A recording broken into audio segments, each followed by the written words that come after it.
Thompson. Christine Oh, Dyan Thompson. okay. Hello, everyone. Welcome to today's RD to RD live show. My name is Megan Boitano, and I'm the founder of RD to RD, and I do a bi-weekly live Facebook Q&A with another dietitian or expert around a topic that helps us succeed online, whether we're selling services or products. There's a lot to learn. And what's been interesting over the last, 14 months that I've been doing the show, we haven't really talked about money. And I am the first to acknowledge that I struggle with the topic of talking about money and the whole sweaty palm feeling when somebody asks me, what do I charge? That instead of really being confident and able to explain my value and really get what I'm worth, I shy away from that. And I was drawn to Christine. We've connected in actually a Facebook group for those of you who are in the Unconventional RD Facebook community, great group. We actually connected there.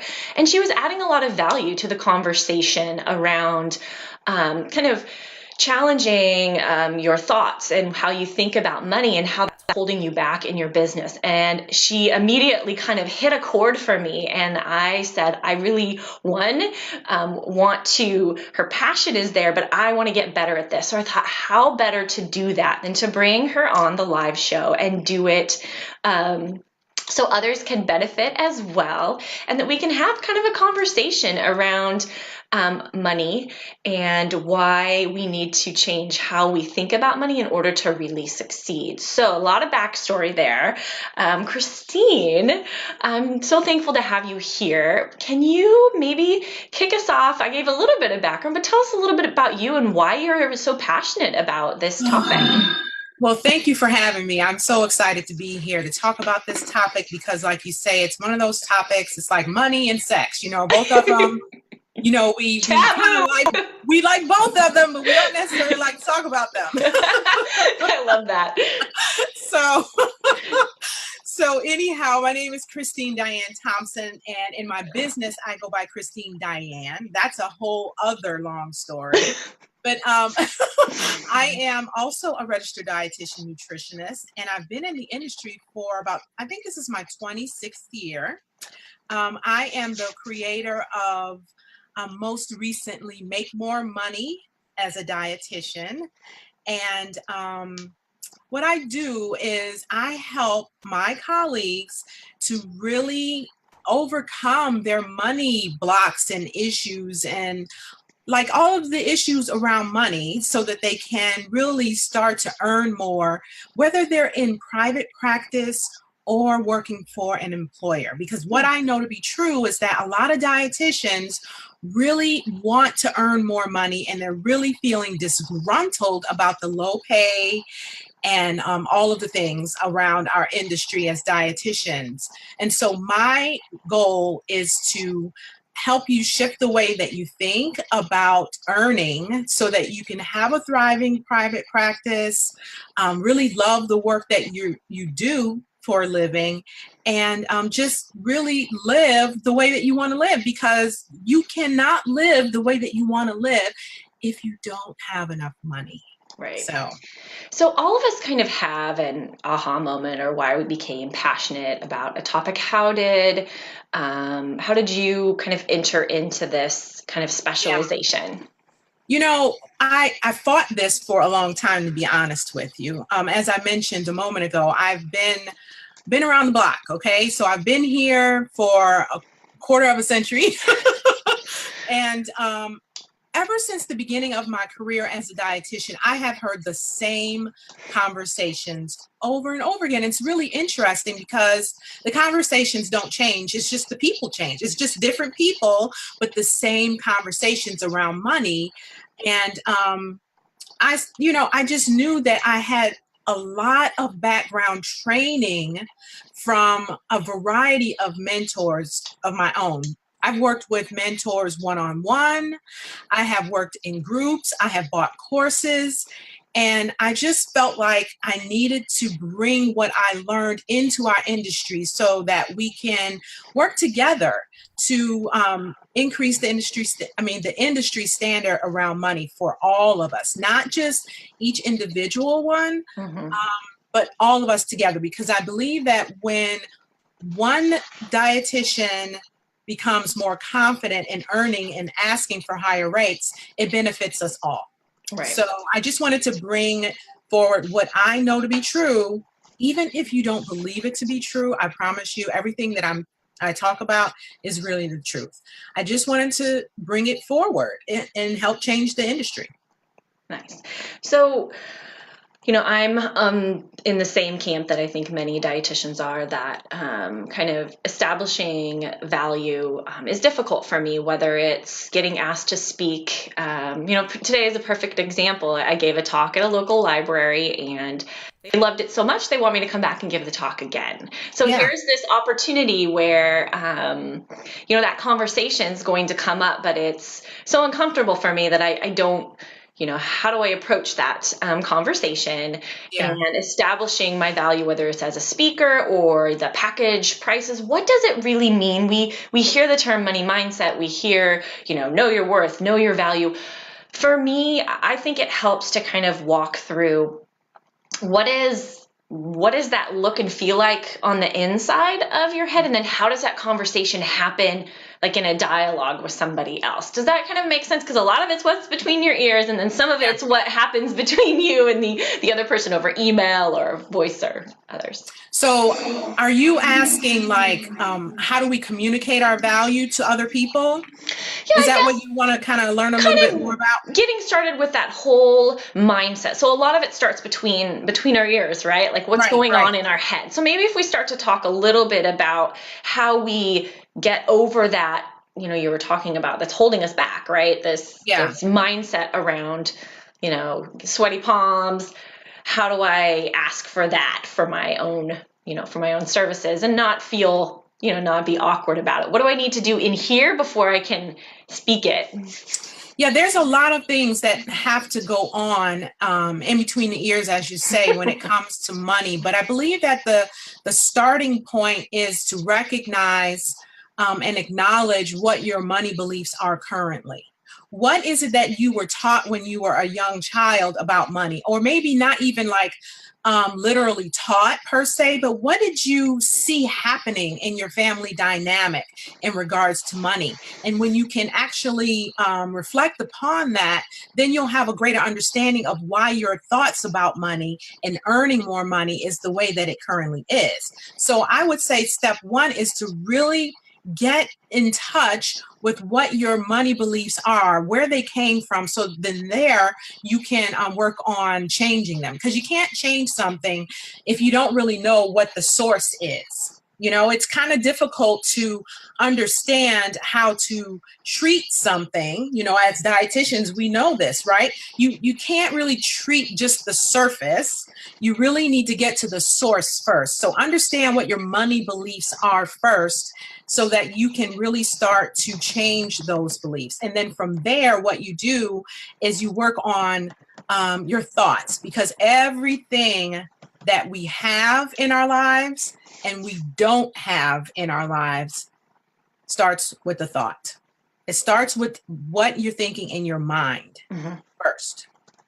So if that framework, let's say, the thoughts that are happening, can you give kind of a specific example in your own practice of what that looked like before, and then how that happened, once you started changing, your approach to money? How did you approach a situation before, and then maybe what would it look like after?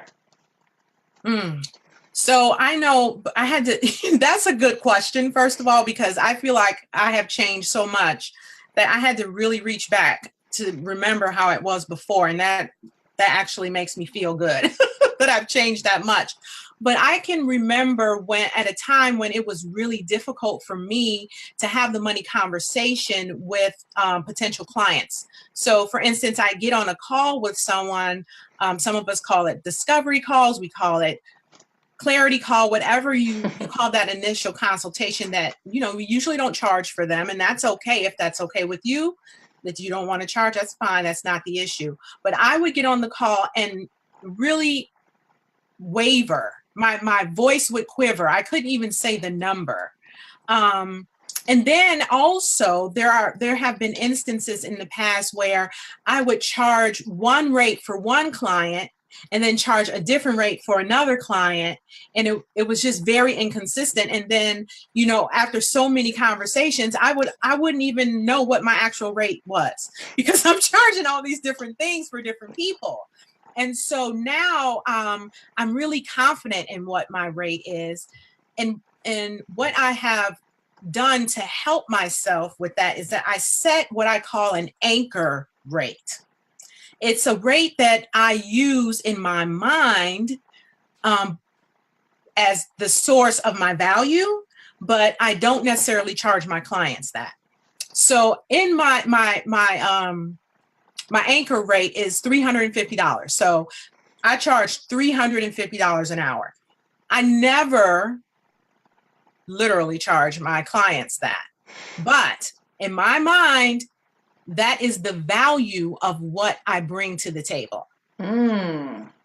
So any number that I charge below that or even slightly above doesn't matter, because I know $350 is what you're getting, like for one session. The value within that is what you're getting. Actually, I think that's a really good point, that we're really talking about establishing the value rather than saying, this is, what I charge, that here's working with me. This is the value that I offer. To access that, to have access to my expertise and the outcomes that you're going to get working with me. This is the price that, this is what it costs. Yeah. And I think it's really important to, since we're talking about having these conversations with potential clients or patients or whatever you call the people in your practice that you serve, I think it's really, really important for us to be able to communicate the value beyond the features of what we're offering, beyond the number of sessions. Beyond, so let's talk about that. So what does that mean? Yeah. What does that look like? So, it looks like the outcomes, right? It looks like what the client or the patient really is there to receive from working with you. Mm-hmm. So they're not really buying the sessions like they're buying the sessions, but they're buying the sessions because they want a potential outcome. So you have to be able to speak their language and knowing what it is they're coming to you for, what they really want. And that's what those discovery calls are for. And that's why they are called discovery calls, because it really is about you as the practitioner discovering what it is that your potential client or patient wants you to do for them. Every single person that comes to you and wants to work with you, that initial question that they have in their mind before they buy anything from you is, what's in it for me? What's going to be in it for me? I don't really care about your sessions and your testing and the fact that you have an RD credential. I don't really care about that. Like, I will pay anything as long as you let me know that you're going to give me XYZ thing. And you don't know what XYZ thing is if you're not listening to what they have to say and what they really want. So, and I think this holds true, if we were talking about client discovery sessions where, if you're booking someone for services, but it holds true even when you're selling a book or a course, those things that they want, getting out and getting information from your target audience, they tell you what it is that they want. So kind of that sales page looks a little bit like that discovery call, except it's happening on a long page, kind of like sales form of sorts.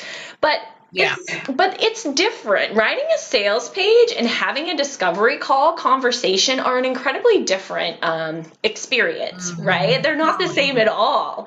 No, not at all. Because, the person who goes to your webpage can read over the page and interpret things a whole different way from a conversation that you're actually having with the person.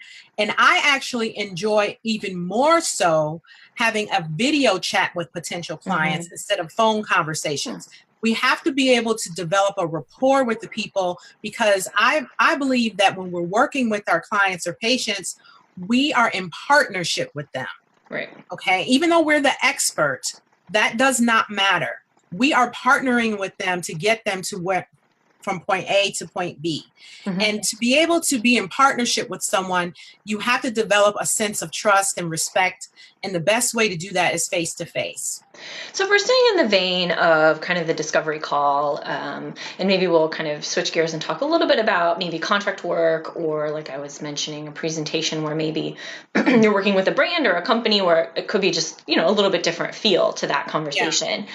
That I think one of the challenges, when I get on these discovery calls myself, is that immediate, our jump to want to be helpful as practitioners and dietitians, that, our potential client goes into this long, like non-ending description of their problem. Right. That just kind of keeps going and going and going, and really cutting in. And, I've found benefit in really picking out like keywords, and then, having 3 things that I do, right? Making meal times less crazy if I work with kids who maybe are on the spectrum, or challenging feeders, that really listening, like you said, listening for what they're suffering with in that long, and pulling that out and tying it back to, here's, as part of working with me, this is, and we would talk more about that, the first 2 sessions, that this isn't something that gets fixed routinely. Like, you can expect to work with me for this number of sessions. And that's why,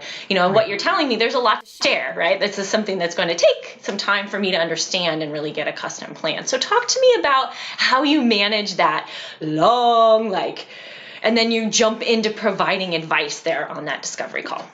Yeah. So first of all, being a good listener is a skill.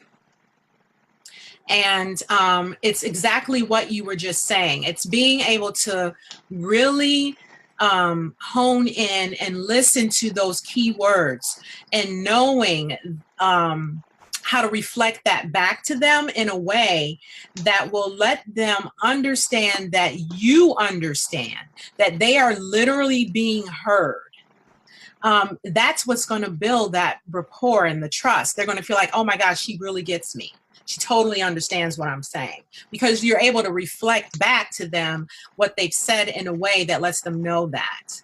And so you are really on track with saying, bringing out those keywords. But the thing is that you, on a discovery call, you don't want to give them advice. No. We don't want to give them advice. Otherwise, they're going to walk away and say, hey, I got everything I need. I'm done. Thank you very much. But you want to reflect back to them what it is that they want. And you also want to explain to them how you can go about providing that outcome, that transformation for them in the work that you do. So it's like, pick out the keywords, reflect them back in a way that lets them know that they're being heard and understood, and then say something like, and, as a part of us working together, we're going to be able to do this. And you're still not mentioning any sessions. They don't care about that. Right. So, as a part of us working together or partnering together, what we're going to do to help you overcome XYZ thing is we're going to do this and we're going to do that. And then they're going to say, oh, wow, yeah, this is it. I can do this. And then it's going to get to a point in the conversation where they're going to get even more curious about the money part. That was what I was going to say. So eventually you have to communicate how much it's going to cost. Yes, eventually you will have to communicate how much it's going to cost. And I highly recommend, if you are someone who really has a hard time saying your rate, you really are going to have to practice. There really just is no way around it. And if you want to take on my suggestion of having an anchor number that you actually never really say to your client, but you say to yourself, so that helps to build the confidence, because what that does is it helps you think a different thought in your mind. It helps you to think, because like I said, everything we have starts with a thought. So it helps you to think, oh, my real rate is $350. My true value is $350. Which exactly, when you see on those sales pages, it'll say the true value of this entire package that you're getting, and that you should really be walking into those sessions going, I am really over delivering, right? Like they should be jumping out of their seat to sign up to work with me for the value that I am offering them at the price that I'm offering you, because it's really, you're not shortchanging them at all, not one iota. And if that's in your head, my true value, and I'm not sure people are making that connection. So I really want to make sure that you're not saying I'm worth X, but I'm taking less than that. That's not the mindset. No. You're walking in confident that what I'm bringing to the table is worth so much more. So in your head, when you say it's $250, you say it with utter confidence, because you know in your head it's $350 worth. So you don't have any, that's awesome. They should be jumping out of their chair to say, yes, I want to work with you. And I think that's important. That's a really good tip there, Christine. Thank you. And I mean, seriously, you are going to feel so good, because you're going to get so many more yeses, and you're going to get so many more testimonials, great outcomes, more referrals, and that's how you make more money as a dietitian. That is how you make more money as a dietitian. This is how you are able to stop saying all of the other non-credentialed nutrition professionals are taking my jobs or taking all the clients. No, they are not. They are just better able to communicate the value that they offer. They don't have the mental block of, oh, well, I have a credential, or the other mental block of, I should be the one, or whatever. They don't have all of the gibberish going on. They have it, but it's not the same as what we have. You know what I mean? So when you're better able to communicate the value of what you offer, what you bring to the table, beyond talking about features of your program, beyond talking about your credential being the expertise in the industry, they don't give a flip about that. I'm going to tell you, because I've been in this industry for 26 years, and I can guarantee you they don't care about that. Right. And I think the same would hold true, we were talking about discovery call, but if, you're giving a talk somewhere and your rate is X, really having that in your mind, and that, when you speak, this is my speaking fee, and that I provide the level of expertise, engagement, that my topic area of expertise is of that much value, that when you share that rate, it isn't something that you kind of go, and it's X, will you pay that? It's like, and it's X, this is what I charge. And I think this will be the testament, right? It's easy to talk on a Facebook Live, but it's a lot more difficult. And you mentioned practicing and saying it in front of the mirror, saying it to yourself, that I have practiced, to be quite honest, one of the things with running RD to RD, that I had a big challenge around the service fee. So for every single sale that happens on the site, I keep a percentage of that sale. It took me a long time, to feel okay with, well, that's too much, I should take less. And that having the platform, having the expertise, having all of that's well worth what I am taking from each sale, and that nobody is having any qualms about, that's the fee to sell on the site. That's what it is. And I bring to the table all of the tools and resources that are needed to sell. But it was really hard for me when somebody asked, what does it cost? I'd be like, well, so I practiced saying, when somebody asked me, so what's the fee? How does that work? Being able to very quickly and very confidently say what the fees are, and not what it costs, but what do you get out of it, right? What do you get out of having a store? So that's the key of really lacing in the value, and then being able to confidently, spill out the number.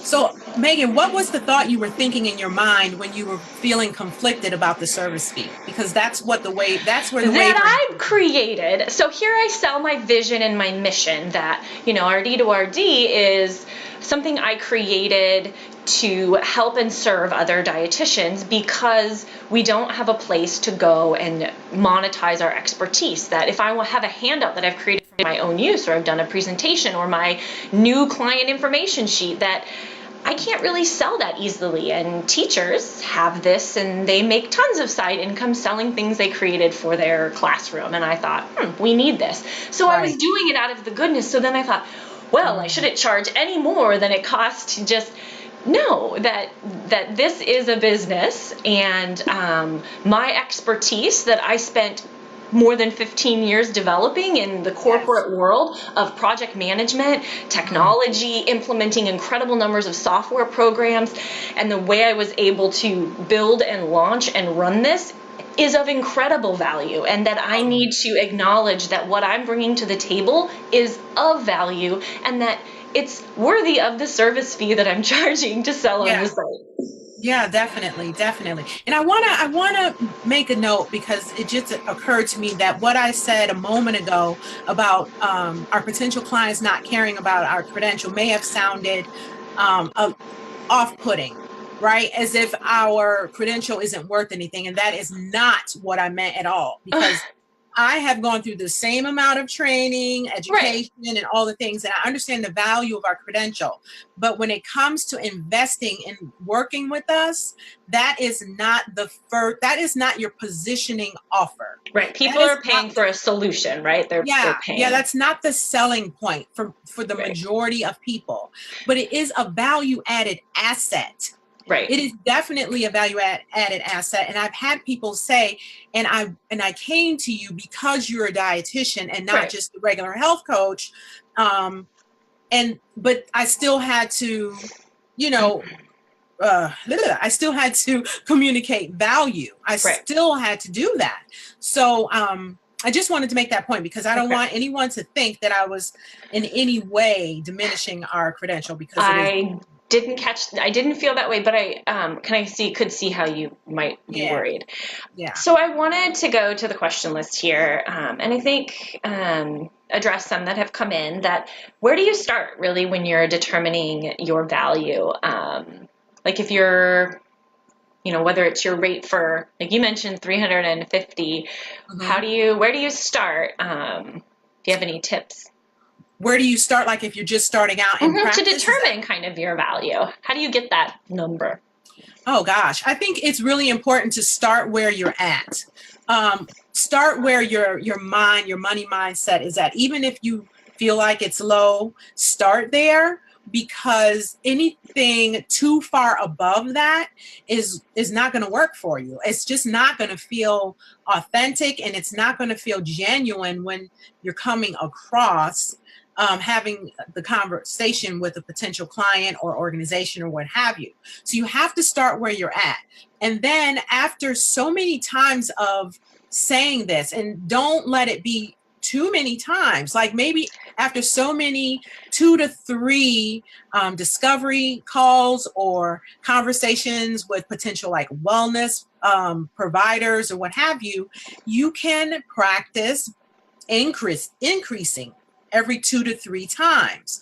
But it's really, really important to start where you are in the very beginning, because the further you are out of your comfort zone in the beginning, the more difficult it's going to be. It's going to be really challenging to go from $0 to $350 on the first conversation. Okay. I think that's really good advice as far as, it's incremental. With anything, it's incremental. You don't go from 0 to whatever, it's thousands overnight, and that they're expecting yourself to just be okay with that overnight. Is that really realistic?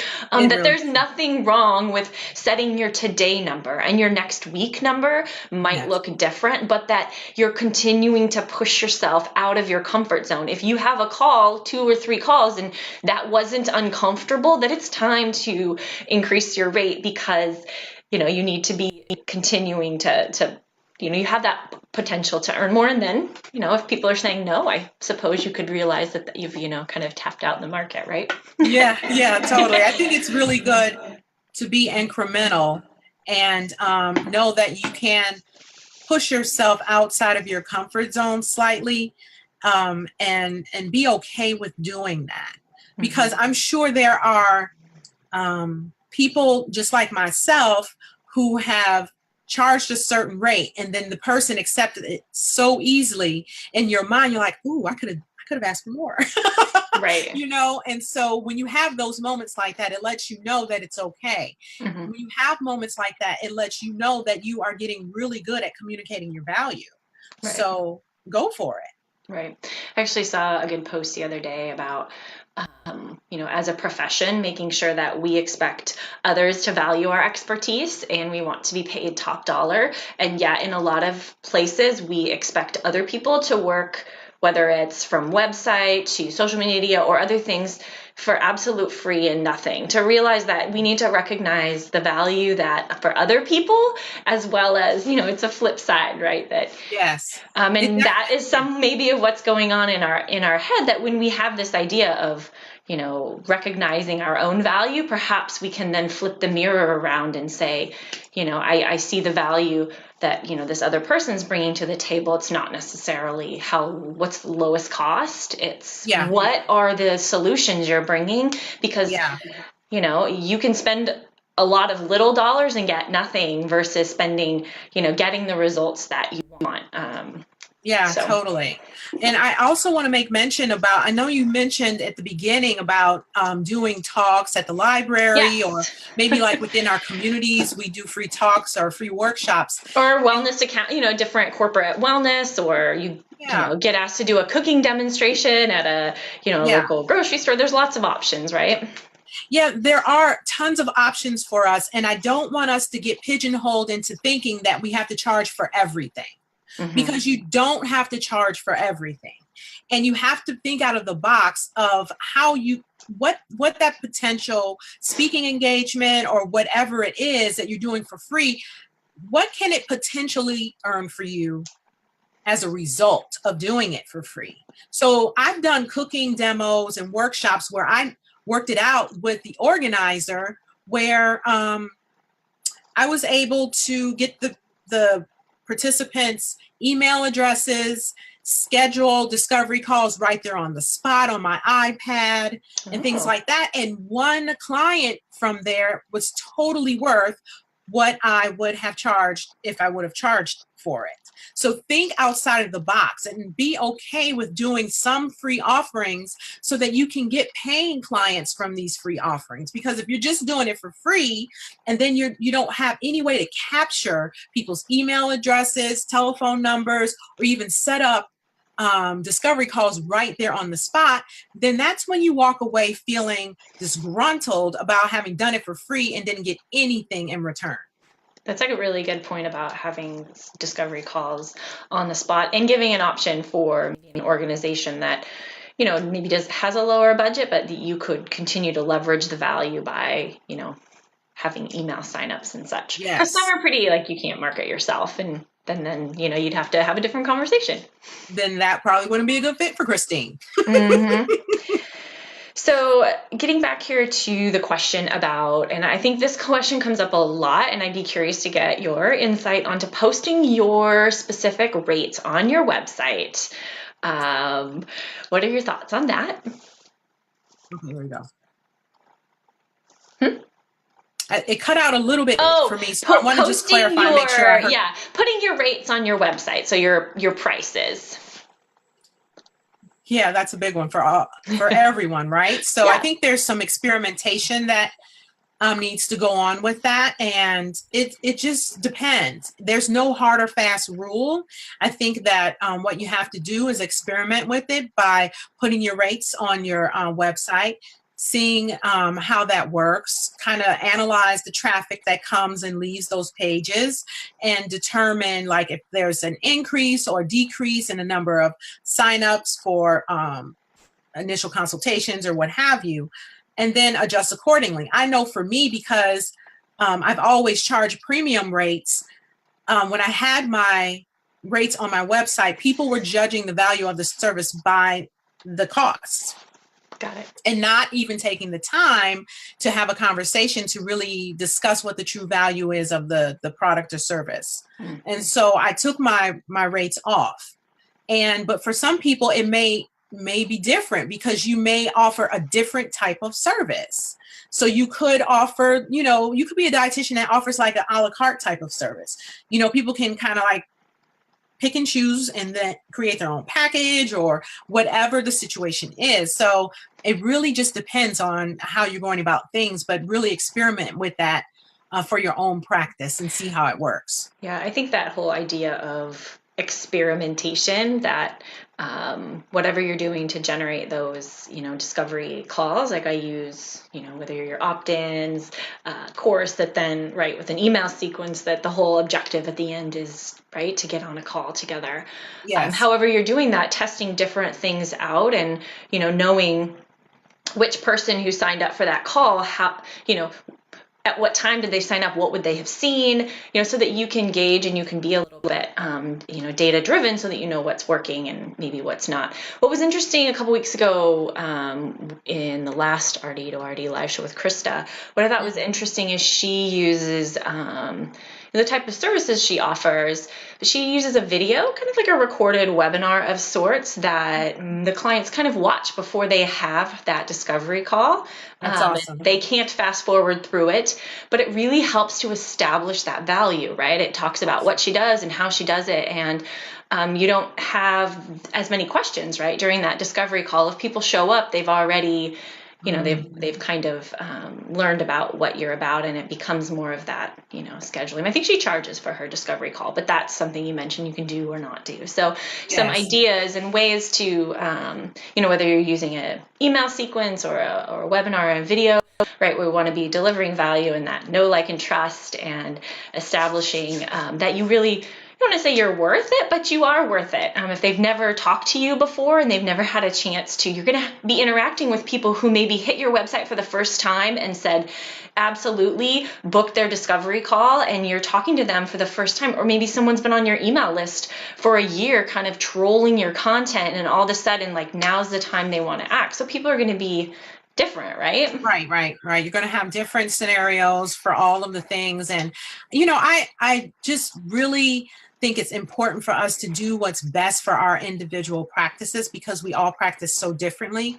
And of course, there are some good gems that really work for all of us. And I think one of those is having the video is just so brilliant. And I need to do that for myself, actually, on like the thank you page and all of whatever, however the funnel is. But I think that is so brilliant because it actually helps to break down any barriers, any answer any questions ahead of time. So when you get on that call with the potential client, you really can just like hone in with what's really going on. So I really love that. Yeah, it was interesting. She intentionally put like herself bouncing on a ball at the front of the video. There's a huge amount of personality with the whole intention of really turning off people that just wouldn't be a good fit to work with her. She's a little, that's her personality. So I think that, using, making sure that, you're working with another person, right? You want to make sure that that's necessarily a good fit as well. Right. Absolutely. So I want to make sure we get back to the questions. Of course. So, here, Kristen, I think it's hard for us to know our value because of the way healthcare perceives us and how low a dietitian's pay is starting out, right? Maybe 50% of us. So, dietitians work in a hospital setting, and it's defeating. So she's saying what you're saying is very helpful. So kind of how feeling perceived as low value, and kind of where our pay starts out across the industry. Yeah. I think it's really important for you to not really focus on what the perceived value is more than you are actually acknowledging what the true value is. Because when you get sucked into a perceived value, you're really getting sucked into someone else's perception. But if you know that your true value is totally different, then you have to walk around knowing that. And the only way that you can do that is to continue to think different thoughts. So if your thought is continuously, well, our perceived value is only $50,000, so this is all I'm going to get, then that is really all you're going to get. But if you walk around with confidence, and confidence comes from thought. So a lot of time, and I have my most recent Instagram post is on this. So I want to invite everyone to take a look at that, and I'll give you my Instagram handle towards the end. But if you walk around with the thought that, well, you know what, you can think that my value is 50 grand a year, but my true value is 150 grand a year. And I'm going to show you why. That's a whole different situation.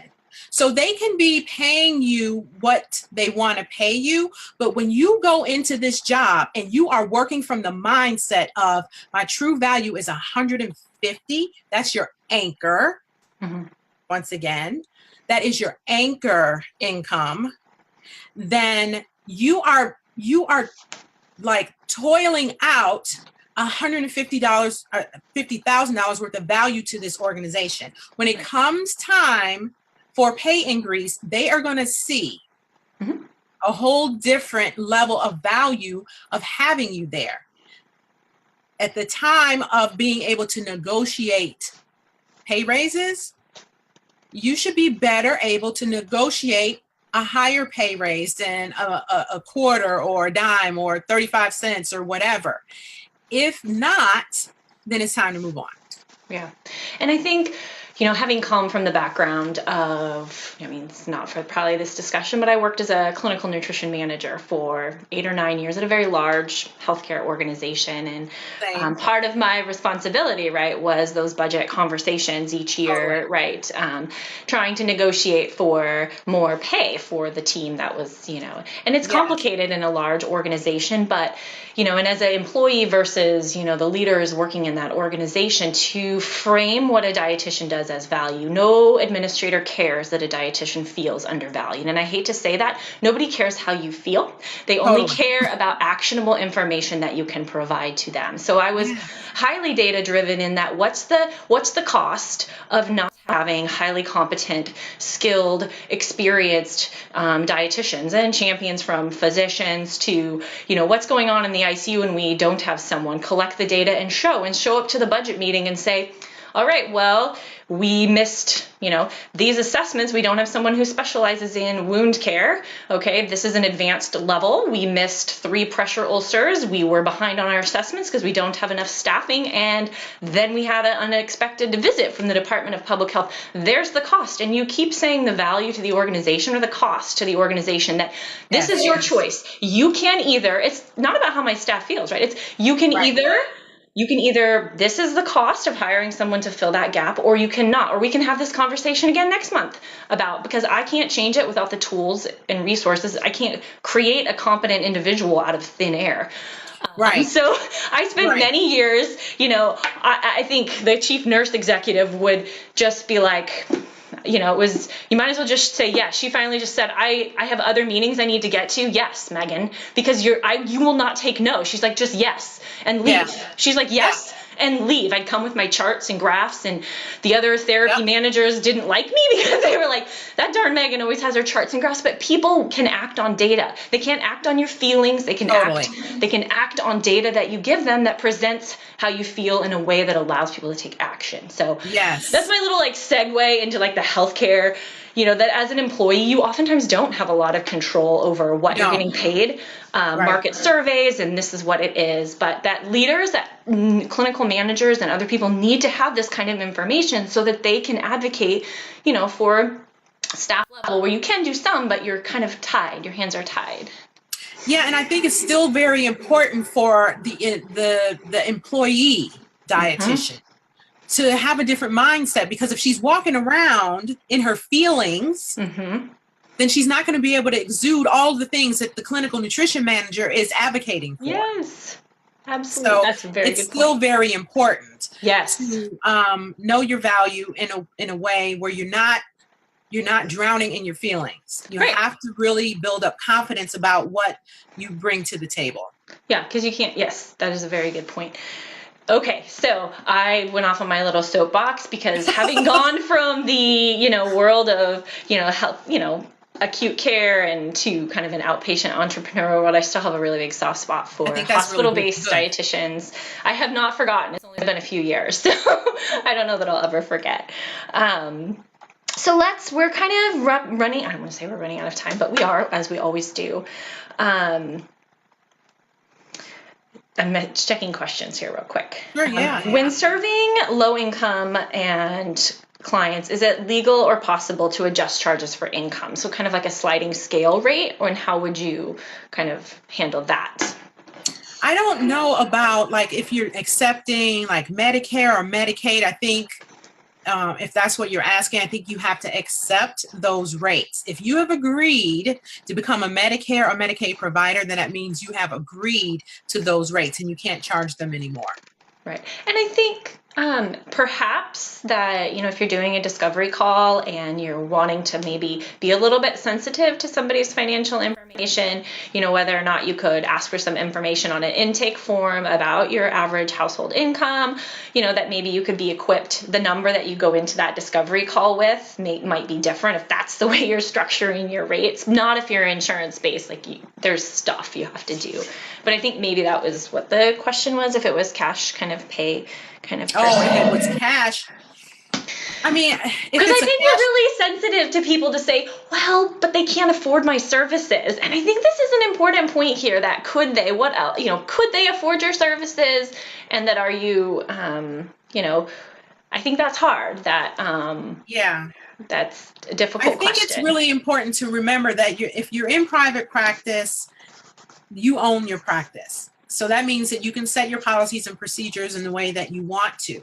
So if you have decided to work with those who are on a lower income type of budget, then you can definitely set a different rate for those particular clientele, and you can determine how many of those that you want to accept every 6 months or every year, whatever. Like, I think it's really super important as dietitians that are in private practice specifically, that we learn how to think like a business owner. Like, you have to learn how to think like you're in business instead of in a nonprofit organization. Like, I really want to bring that forward. It is so important to think like a business owner and understand that you're not only here to be of service, but you're here to earn a living and make money, because when you make money, you can be even more of service outside of your job. You'll be able to volunteer. You'll be able to donate to charitable organizations that you really are passionate about. You'll be able to travel and do things in your personal life that you wouldn't be able to do. So it's so important to understand that your practice is your business, and you have to think like a business owner. So structure your rates in that way. Decide how many clients you want to take that may be of low income versus those who are regular self-pay. You call the shots. Mm-hmm. I think that's important to talk about, kind of keeping that CEO hat on and not just, kind of this is a small business owner versus thinking of yourself as the CEO of kind of your company. Yes. Before we run out of time, I kind of want to wrap up with a few key points that I think, a lot of times I don't want to say that this is incremental, and that, your perfection is rarely achieved on your first try, and that asking for what you're worth is really hard, and that comfort zone, you meet yourself where you are, right? That maybe somebody else in your niche is making $2,000 per package, and you realistically are not going to get on a call and ask for that. Where are you now, and where could you reasonably start that makes you a little bit uncomfortable, but in your heart you deliver that value? That's your 350. That know that you are giving them mad value, and that you start there, and that you practice it a few times, and then when you get someone on and you get them to sign up, that then you continue to push that number up. That we have to be kind to ourselves. We have to be realistic, and that everything is incremental, but you have to believe it. And I think you talked about that value of really sitting down and going through, right? What is the value that I provide, so that you can internalize that, so you can write it down, so you can post it, so that when you say that number, that they're getting their money's worth. It's not a matter of getting their money's worth. It's just a matter of if they want to spend their money for that value. And that framing it, you mentioned not framing it in the sessions or the what are framing it in the outcomes, in the words that they're using, telling them back that you heard them, feeling heard. Most people nobody rarely listens, right? And so you can have such an impact by simply letting them know that they were heard, because it's probably they were never heard by their doctor. They're not heard by their spouse. Their mom just kind of gives them advice. No one ever really listens. And to be that first person that maybe ever really listens and hears their nutrition problem or whatever solution you offer can be incredibly impactful. I work with families who struggle to get their kids to eat, and no one ever has listened to them. The only people have told them, this is what you should do, this is the food you should try, that nobody ever listens to what their life and what their struggles really are. They just want to tell them, go do this, go do that, or have you tried X, Y, or Z? And that listening is really powerful. And I think you brought that up, that's a huge gift and power that we have in that discovery call and asking for what we're worth and being able to describe the value. Yes. So as we wrap up, how can people connect with you and learn more about, you have a new money mindset masterclass where you're going to tell us what's in that class and how can people find out more about you and the class? Yeah, so I taught the Money Mindset Masterclass earlier this month, and I actually have it as or I will have it as a digital product very soon. And but before they can even do that, or before you even get to that point, I want to invite you to grab a copy of my Money Mindset cheat sheet. I think this will be a really good starting point for those of you who are either here with us live today or watching the replay. And you can grab that cheat sheet at christinedyan.com/money mindset cheat sheet. And again, Christine Dyan, DYAN.com / we'll put a link to it. Money-mindset cheat sheet. Okay. And that's a really good starting point. And then once you grab that, you'll be in my email community to get notifications about the masterclass as well. Putting in here, /. All right. And then how can people follow you? You mentioned your Instagram handle. People can connect with you on social media. Yeah. So Instagram is where I am currently networking and engaging with dietitians about all of the things. And my Instagram handle is money.mindset.dietitian. I love that handle. Thank you. So thank you for being on today. And for those of you who joined in, if you have additional questions, definitely drop them in. I'm sure Christine will come back, but also follow her page and on her posts, ask questions, engage with her so that she has a chance to answer them as well. Yes, absolutely.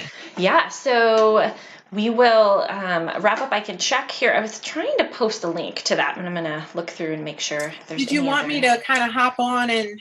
I think I did it. We'll see if it goes. If not, I'm not very good with my thumb typing. I grew up on a farm. I'm a farm girl, and I always say I have farm girl fingers. I was better driving a wheat truck or riding horses than I am thumb typing. So not my skill set. My 9-year-old son's like, "Oh, Mom, just give it to me." I'm like, "Here you go." You gotta be good for something. I have other skills. Thumb typing is not one of them. Hey, I hear you. Can't do everything, right? Can't do everything well. So thank you, everyone, for joining in. I was trying to think of what our next RD to RD live show, and it's, I believe, 2 weeks from today. We're going to be, again, what is it? I don't even know what day it is. I don't even know what we're talking about. I think it's webinars, but I will post that event link. I'm running a little bit behind these days, working on some new enhancements to the RD to RD website, but I'm excited to bring some new functionality. I'm definitely out of my comfort zone. So good for you. Thanks. Thank you, everyone, for joining. And, I think that's I launched RD to RD as kind of a very minimum viable product. I put the very littlest that I needed to put a website that actually worked to see if it would resonate. And I had a business strategy session, and someone said, don't touch your website for a year. And it was almost the most difficult thing that I've ever done. That, your website is my business, and yet really learning for that first year. And I'm so thankful that I didn't make changes, because if I had, I would still be needing to make them again. That I've learned so much, and the changes I've wanted to make have really been piling up. So I have so much excitement to bring a new and refreshed site, but I'm glad that I took that advice and waited to learn over the year. So. Awesome. All right. Well, thank you everyone for tuning in. We'll be back in 2 weeks. And Christine, as expected, your wisdom was amazing, and I look forward to connecting on social media again, and you really being that voice for us to know our 350 and ask for our amount with knowing that we're just really we're bringing that value, and that number is said with confidence. So I hope everyone got a lot out of your insight today. So thank you. You're very welcome. Thanks for having me. Mm-hmm.